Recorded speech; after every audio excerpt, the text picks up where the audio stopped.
Hey guys, Antonio here again with some more The Law of Success by Napoleon Hill. Today we're going to talk about Lesson 5, Initiative and Leadership. And you're going to see a lot of these tips are overlapping with the Lincoln on Leadership book that I did a couple weeks back. So make sure to reference those videos for more details on leadership. But let's get into it. So it says initiative.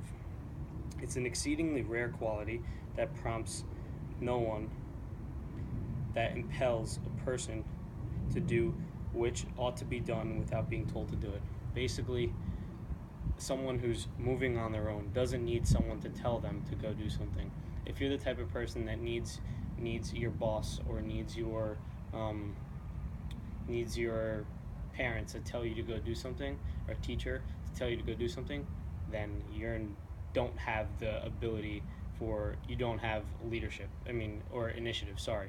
You don't have initiative. It's the person who goes and does things on his own. It's the kid that goes to study the next chapter because he thinks there might be a pop quiz, or it's the employee that decides to add certain functionality to this program that he was creating because he thinks it would be better for the business, and it ends up paying off. That's what initiative is. It's not someone who sits back and waits for someone to tell them to do something. So it gives you a couple of steps on how to master this. It says first you must be able to master the habit of procrastination and eliminate it completely. Habit of putting off till tomorrow that which you should have done last week or last year or a score of years ago is gnawing at the very vitals of your being, and you can accomplish nothing until you throw it off. So basically saying you need to replace this habit of procrastination with the habit of initiative, because they're two opposites. You can't have them together at the same time. You can't be procrastinating and have initiative at the same time. So if you think about it this way, if you spend a lot of hours doing work, it doesn't feel like work if you really love what you're doing. So you need to find that thing that you love and start taking initiative in it, and that's what will really make you really powerful, is when you start having initiative in something you love. You start overcoming so many boundaries that seem to be boundaries before, because you care so much about the thing. That's what makes you think so much more about the ideas. Second is in order to be your best, you need to make it your business to interest those around you who are doing the same. So you need to find people that are like this, the people that have initiative, people that are leadership, and start acting like them, basically modeling them. And it says, because that's the best way you can learn from someone else, by seeing their actions. You see someone taking initiative, that'll make you want to take initiative also. And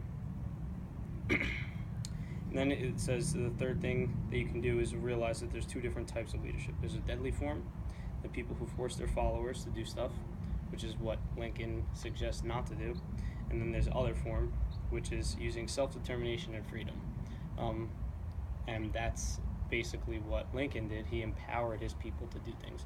He gave them the ability to want to do something else. So you need to make sure that you give off that vibe, that you're enabling people, not forcing them to do something. Then it gives a couple of qualities of leadership here: self-confidence, moral ascendancy, self-sacrifice, paternalism, fairness, initiative, decision, dignity, and courage. And it goes into defining a couple of these. I'm just going to go over them so you get the basic idea here.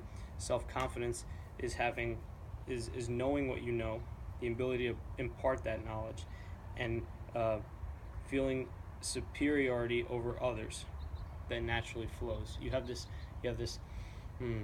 not like a mean superiority. You just have this idea that you are a great person. You believe in everything that you do.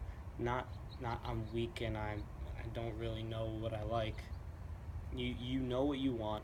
You're going after it, and you're staying focused on what you want, and you don't hurt other people in the process. That's being self-confident.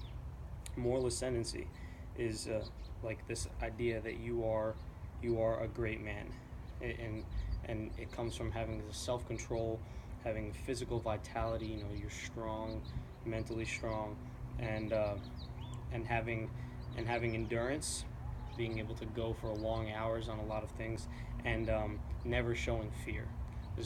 Imagine someone who's very powerful. It seems like they never get scared at anything. because they have this moral ascendancy. Next thing is self-sacrifice. It says give all the time. Give yourself physically, longest hours of work, doing the hardest work, mentally by sympathizing with other people, appreciating the troubles of other men that are working for you, and financially to save your men. Pay them well, work long hours, and be there to listen to them, be their friend. The fourth is paternalism, which is basically care for the people that you're working for, and making sure that you're looking for their best interest. And so that's to study your men deeply, kind of how Lincoln said, you go out, talk to them, you really find out how they actually are, not by hearing from someone else that did the research for you. And then you need to have moral courage, which is basically you being able to stick to a decision, going for something that you really care about without faltering, and without faltering from your course of action that you decided to choose. And your judgment allows you to get the best results at all time. You're constantly realizing that you know the best course of action, and you're going to stick to it, and don't let other people who don't know as much as you to push you off. So make sure to have that courage. And then it says one of the last things here is having the power for quick and firm decision making. I believe this was said in Lincoln on Leadership as well, but this is very important, to be able to choose something and go for it and attack it with all you got. You can't sit back and wait for something to happen. You can't be deciding for days or weeks or months. You need to pick something and go for it with all that you got. Hope you enjoyed today's video. Stay tuned for lesson 6 on imagination. That'll be coming soon, guys. Probably the next day. Have a great day, guys. If you like this book, please purchase a copy on Amazon. I'm sure it'll help out Napoleon Hill and his foundation. Keep giving us great knowledge.